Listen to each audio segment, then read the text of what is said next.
Good morning. Today is Wednesday, October 14th. For lunch today, there's a cheese quesadilla with refried beans and salsa, or pepperoni or cheese pizza. And no birthdays today. We'll try again tomorrow.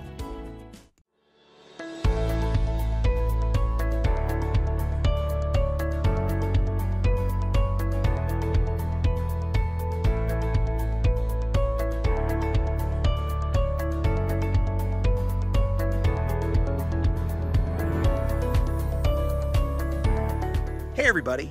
So, like you, I've been enjoying the fall leaves that have been everywhere. And part of that enjoyment is knowing that this is a one-time-of-year event. I'm not going to see these again until next fall as it comes around.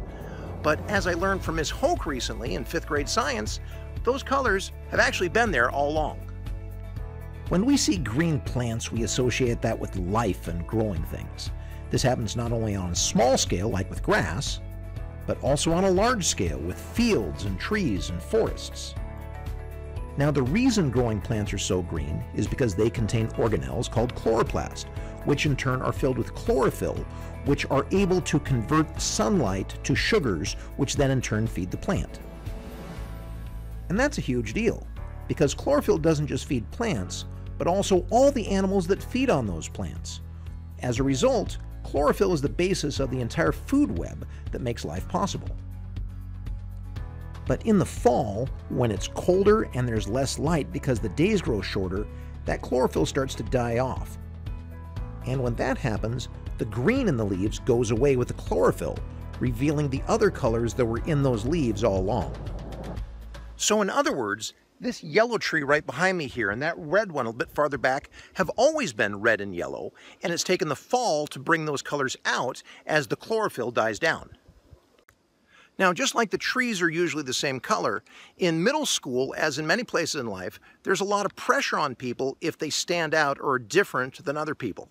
Sometimes it's a lot safer to go ahead and do what the rest of the crowd is doing as you're figuring things out, but also, as you know, there's some people who actively make fun of you or ridicule you if you're doing something different.